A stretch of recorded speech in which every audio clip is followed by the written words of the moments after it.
Bugün iki dahi Azərbaycan bəstəkarı Vasif Adıgözəlov və Xəyyam Mirzədadənin sənət işinə toplaşmışız. Bu iki də bir-birinə bağlayan, bölünməz bağları Allah'tan gələn ilahi düzəni sevgi kimi qiymətləndirmək olar. Bu iş hər iki bəstəkarın 90 illik yüzlüyə qeyd edilir. Ekranda gördüyümüz şəkillərin rəsməti təsadüfi deyildir. Sanki onlar öz yaradıcılıkları ilə qara yuxasına sığınmış və ondan bəhrələnmişlər. Yaradıcılıklarında demək olar ki, bütün musiqi janrlarını əhatə etmişlər. Azərbaycanın orta nəsil bəstəkarlar məktəbinin önündə gedən xarakterlər siyasındadırlar. Bugünkü tədbirimizdə onların həyat yoluna nəzər salaraq yaradıcılıkların zirvəsi sayılan janrlara və əsərlərə diqqət ayıracağıq.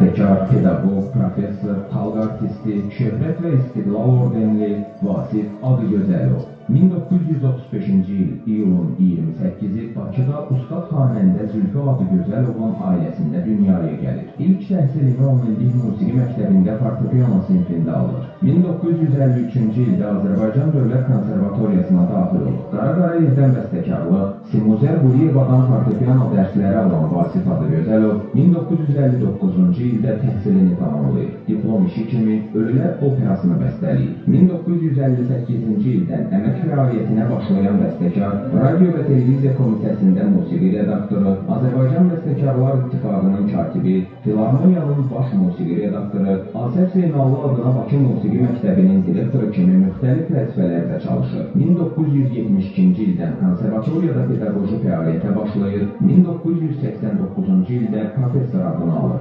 Azərbaycan muğamlarının mahir bilicisi Zülfü Adıgözəlovun ailəsində doğulub boya başa çatmış Vasif Adıgözəlovun xalq musiqisi mühitində tərbiyə olunması, onun yaradıcılığının milli zəmində formalaşmasına bilavasitə təsir göstərir. O, müasir bəstəkarlıq texnikasının incəliklərini mənimsəməklə yanaşı, xalq musiqi qaynaqlarından bəhrələnərək öz zəngin təxəyyülünün məhsulu olan orijinal əsərlər yaradır. Geniş və rəngarəng yaradıcılığa malik bəstəkarın müxtəlif janrlarda yazdığı yüksək səviyyəli sənət əsərləri geniş dinləyici kütləsinin rəğbətini qazanır. Vasif Adıgözəlov 2 operanın, 6 musiqili komediyanın, Odlar Yurdu, Qarabağ şikəstəsi, Çanaqqala 1915 və Qəm Karvanı oratoriyalarının, 3 simfoniyanın, Segah Muğam simfoniyasının, 2 simfonik poemanın, 5 instrumental konsertin müəllifidir. Vasif Adıgözəlov iri həcmli monumental əsərlərlə yanaşı, bəstələdiyi onlarla mahnıları ilə də dinləyicilərin qəlbinə yol tapır. Qərənfil, Bakı, Xoşum gəlir, Naz-Naz, ana mahnı və romansları indi də dillər əzbəridir. Şərikli çörək, liftçi qız, kişi sözü, Qaraca qız, aktrisanın təbəssümü də daxil olmaqla 20-yə yaxın filmə musiqi bəstələyir. Xalidə xanımla ailə quran Vasif Adıgözəlovun Yalçın və Toğrul adlı 2 övladı dünyaya gəlir. Toğrul həkim, Yalçın isə məşhur dirijordur. Ata yurdu Qarabağın işğal olunması ona dərindən təsir edir. O vaxtdan yazdığı musiqilərdə kədər notları hiss olunmağa başlayır. Qəm Karvanı, Şuşan Laylay əsərləri, Natəvan operası bu kədərdən yoğrulur. 40 ilə yaxın şəkər xəstəliyindən əziyyət çəkən bəstəkar 2006-cı il sentyabrın 15-i dünyasını dəyişir. 1-ci Fəxri Xiyabanda dəfn edilir. Ən böyük arzularından biri Qarabağ şikəstəsi oratoriyasını Şuşada ifa etmək olan Vasif Adıgözəlovun arzusunu oğlu Yalçın Adıgözəlov reallaşdırır. 2021-ci ildə Cıdır düzündə keçirilən Xarı Bülbül festivalında Vasif Adıgözəlovun Qarabağ şikəstəsi əsəri səsləndirilir.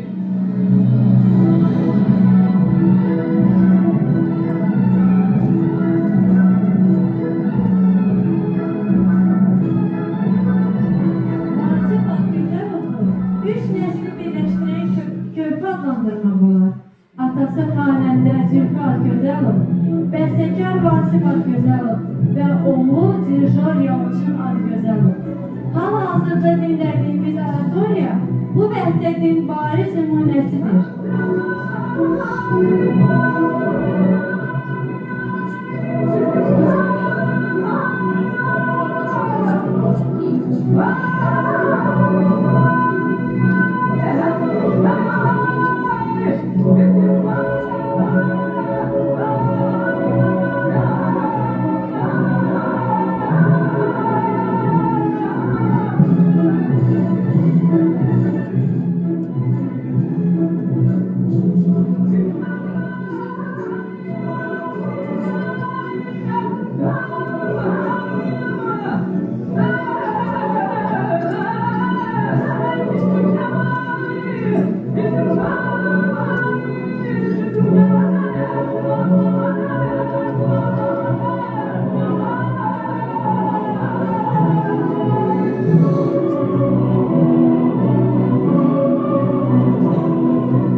hadiseleri olmasaydı, belki son yıllarda, son 15 ildə mən yazdığım o böyük əsərlərin heç biri olmayacaq.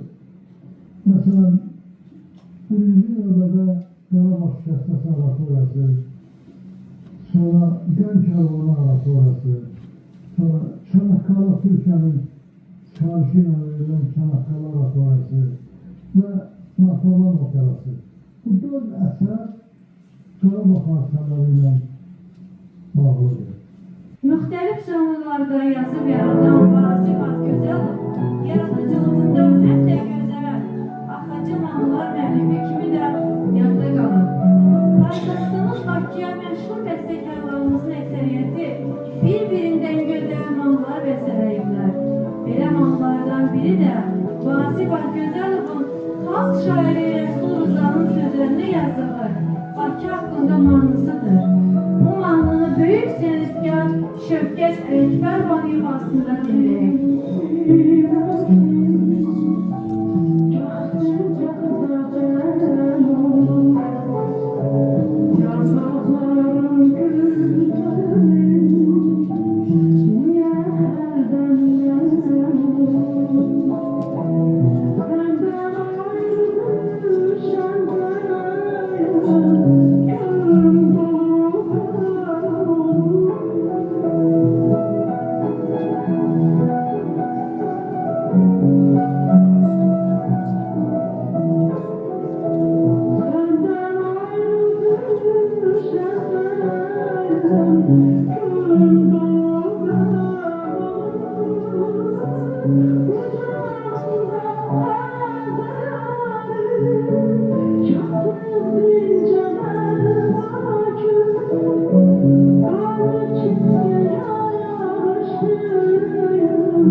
Eserlerden biri de Xurşudvanın Natəvanın sözlerine yazılmış Qərənfil romans qəzəlini qeyd etməsək olmaz.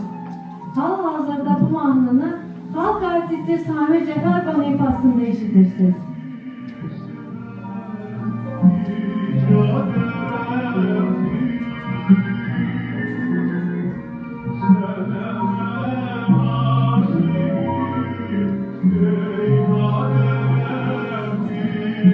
Yeah.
Gözəlov yaradıcılığının bir qolunu da kinofilmlərə yazılan musiqilər təşkil edir.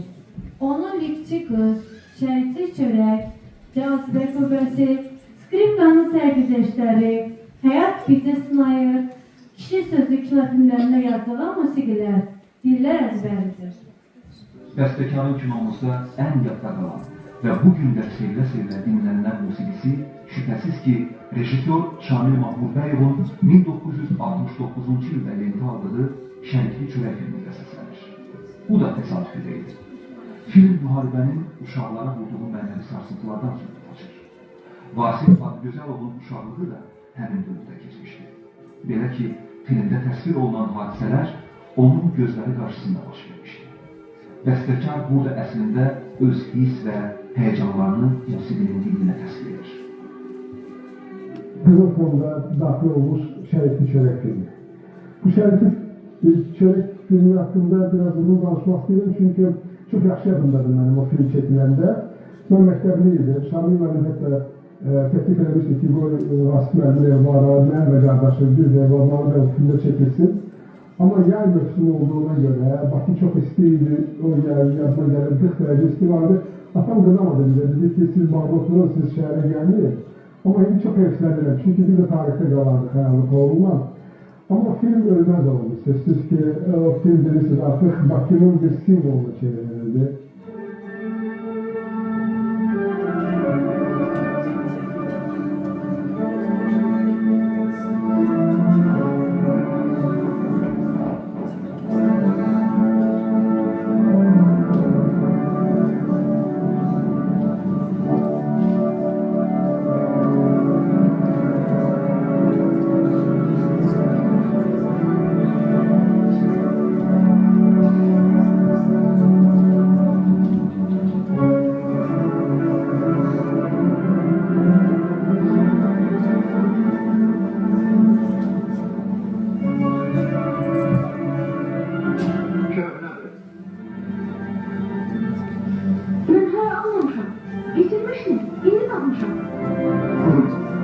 Getirmeyeydin. Burada yazılıb da almamışam. Mən bilirəm, yaşa, bana ne istəyirsən məndən? Kız çörəyimi istəyirəm. Yazılsa da demişdi, satıb gələrsən. Səni növbəsiz bıraxaram. Ya, yaxşı, bir daha qalır, götür aparım. Arkasına niye bakmışsın? Götür git de, yoksa hiç bunu da verim arama. Koymaz da konsertinde bu akşamda. Gözəlovun da lirik musiqisi bu filmdə çox yaxşı duyur və filmdəki lirik psixoloji anları dərk etməyə bizə kömək edir.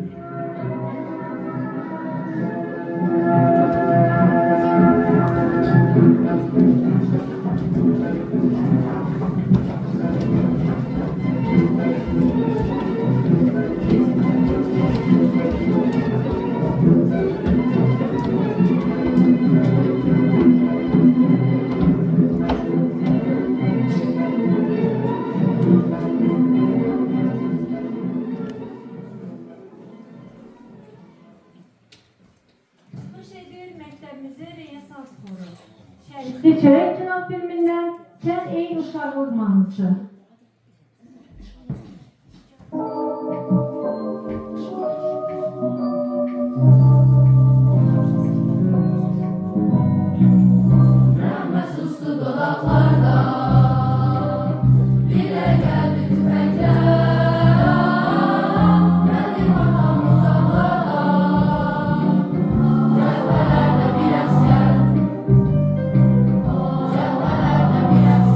Ona kızıllar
Gözlədik o səhəri, gözlədik o səhəri. Səni uşağım, sən bizdən uzaqlaşma artıq. Sən səni yerlər aparsın, nə soyuq əllər aparsın. Səni uşağım, sən bizdən uzaqlaşma artıq. Nə səni yerlər aparsın, nə soyuq əllər aparsın. Öz boynuna aldı bizi, Nomurunla şəhəriya, yarım gözlədik çal səhəri, gözlədik çal səhəri, gözlədik çal səhəri.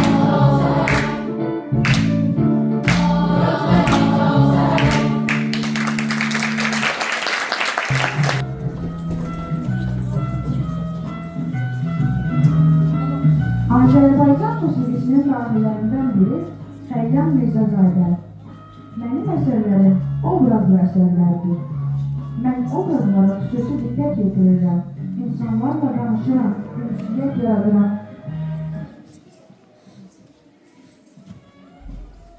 Azərbaycanın xalq bəstəkarı, professor Şərəf və Şöhrət Ordeni Xəyyam Mirzəzadə 1935-ci il oktyabrın 5-i İçərişəhərdə dilçi alim Hadi Mirzəzadənin ailəsində dünyaya gəlir. İranda yaşayan babası İsmailin məsləhəti ilə adını Ömər Xəyyamın şərəfinə Xəyyam qoyurlar. Atası oğlunun ədəbiyyatçı olmasını istədiyi üçün onu kiçik yaşlarından ədəbi məclislərə aparır. Lakin Xəyyam musiqi yolunu seçir. Musiqi məktəbinin skripka sinifini bitirdikdən sonra konservatoriyanın bəstəkarlıq fakültəsinə Qara Qarayevin sinifinə daxil olur. 1957-ci ildə təhsilini tamamlayan Xəyyam Mirzəzadə elə həmin təhsil müəssisəsində çalışmağa başlayır, baş müəllim, dosent və professor kimi fəaliyyət göstərir. 1969-1983-cü illərdə isə bəstəkarlıq kafedrasının müdiri olur. 2005-ci ildə öz ərizəsi ilə işdən ayrılır. 2007-ci ildə 55 il üzvü olduğu Azərbaycan Bəstəkarlar İttifaqının üzvlüyündən çıxır. 1959-cu ildə Bizim Küçə filminə musiqi bəstələyən Xəyyam Mirzəzadə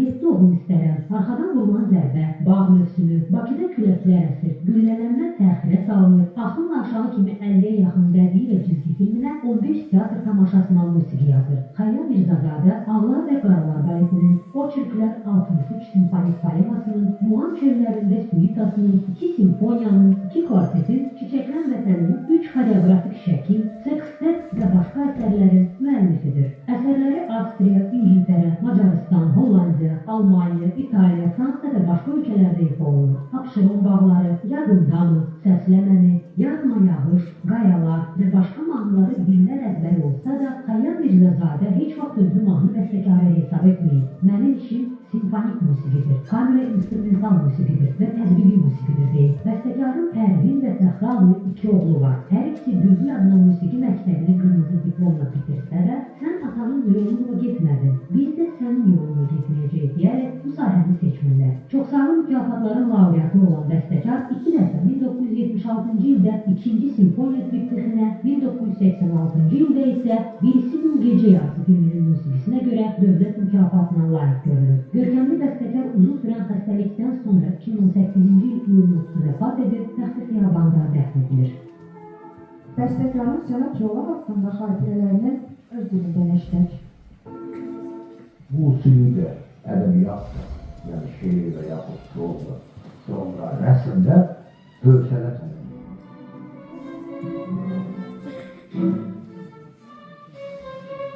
Xəyyam Qara Qarayevin sinifini bitirsə də, dahi müəlliminin kölgəsi olub qalır. Novatorluq, yaradıcılığın əsas prinsipi kimi götürən bəstəkar ilk əsərlərindən etibarən fərqli üslubunu tapır. Elə buna görədir ki, Oçerklər 63 adlı simfonik poeması qısa bir müddətdə ona təkcə Azərbaycanda deyil, vətənimizin sərhədlərindən çox uzaq ölkələrdə belə geniş şöhrət qazanılır. Bu poema onun vizit kartına çevrilir.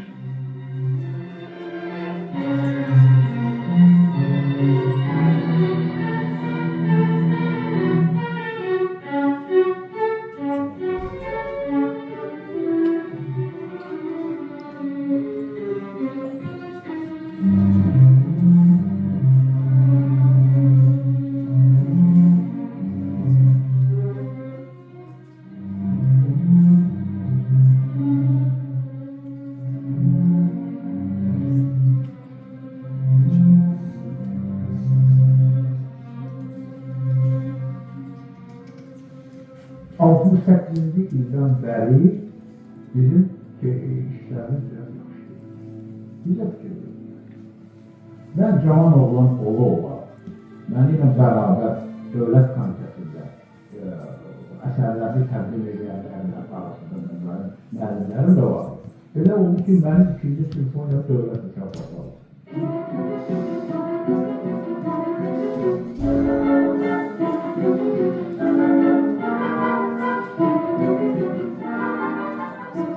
Bu ağla sınıfından bir şey. Yetişkinlikler, əvvəllər. Fakat orada çok əsərlər var. Musiki, ədəbiyyat, bu əsərlər var. Ama bu neydi? Bu dövlətin mənə olan dövlətiydi, dövlətin mənə olan diqqəti.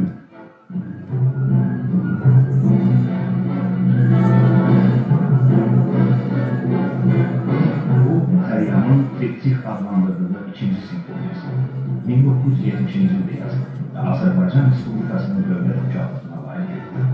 Bu əsər klassik musiqi ənənələri ilə milli musiqi sənətinin incəliklərini dərindən bilən bir bəstəkarın intellektual-psixoloji düşüncələridir.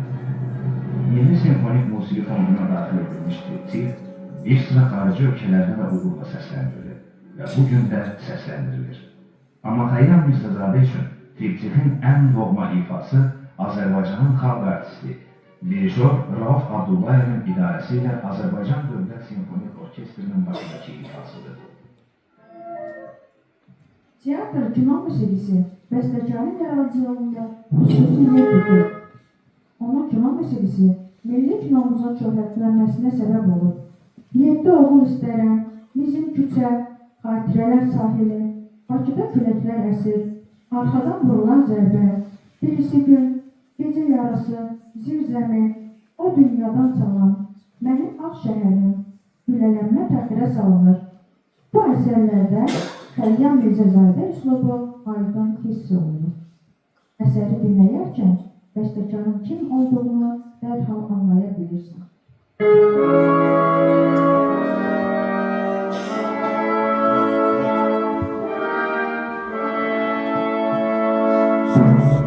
Xəyyam müəllim filmləri musiqi yazanda o musiqini şərh eləmir.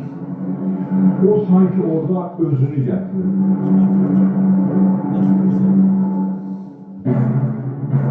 Bu filmin sənədovunun poeması əsasında Yusuf Səmədovunun senarisi və Tofiq Tağzadə kimi böyük bir kino rejissorun əsəridir və onlar hərəsi öz xətti aparır. Xəyyam müəllim bu xəttləri fazladır, o da paralel bir xətlə gəlir. Yəni Xəyyam müəllim də 7 oğul istərəm kimi çətin, dərin bir mövzuəsi olmuş filmin tam hüquqlu həm müəllifidir.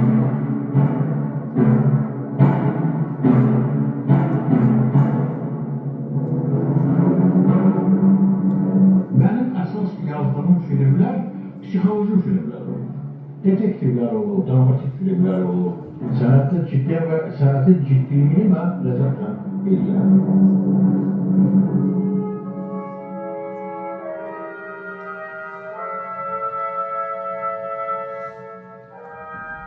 Yedi oğul istərəm filminin musiqisi haqqında və iş prosesi haqqında danışarkən Xəyyam Mirzəzadə qeyd edir. Əvvəla, həmişə olduğu kimi ssenarini oxudum. Xoşuma gəldi. Filmdə 3 leitmotiv istifadə olunmalı idi. Gələn rəyin faciəsi, gənc komsomolçuların taleyi, Cəlal Humay xətti. Bunları bir-birindən ayrı düşünmək qeyri-mümkün idi. Odur ki, bəzən bir xəttin leitmotivi digərlərində təkrar olunur. Lakin hər dəfə yeni tərzdə, vəziyyətlə əlaqədar yeni şəkildə səslənir.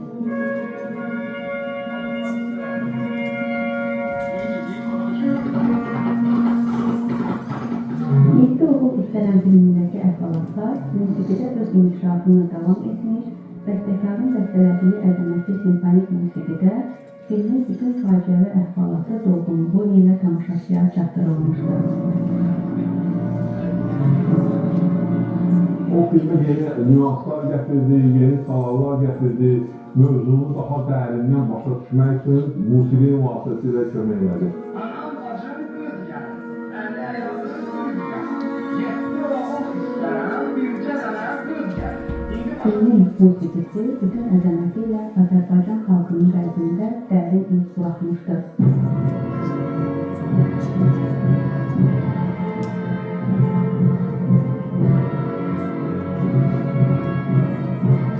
Hünər öyrənisindən rejissora, bəstəkara, aktyorlara kimi hamı öz işini faciə janrı üzərində köprüyə bilmişlər. Filmin musiqisi həqiqətən də filmin faciəvi əhvalatını bizə doğruluğu ilə tam çatdırmışdır. Filmin yüksək səviyyədə alınması üçün hər bir kiçik detal yüksək zövqlə seçilmişdir. Bu da tələb olunan şərtlərdən biridir.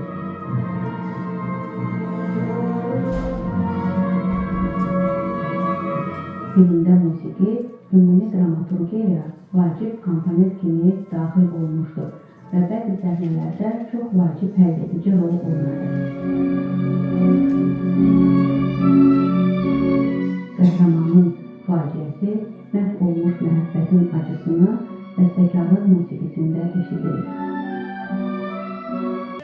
Şagirdləri də bugün yubiley tədbirini qeyd etdiyimiz Kalifi sənətkarların əsərlərindən ibarət musiqi çələngə hazırlamışlar. İndi sözü onlara vermək məqamı gəlib çatmışdır.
Hər bir yaranışın əvvəllər olduğu kimi sonu da vacibdir. Bugünkü tədbirimizdə iki düşmanlı ömür səhifələrini vərəqləyərək sona yaxınlaşır. Və özel günlərin xatirəsi olan bu sonratorlarla tədbirimizi yekunlaşdırırıq. Ümid edirik ki, onların zəngin bir avcılıq hissi gələcək nəsillər üçün yadigar olaraq qalacaqdır.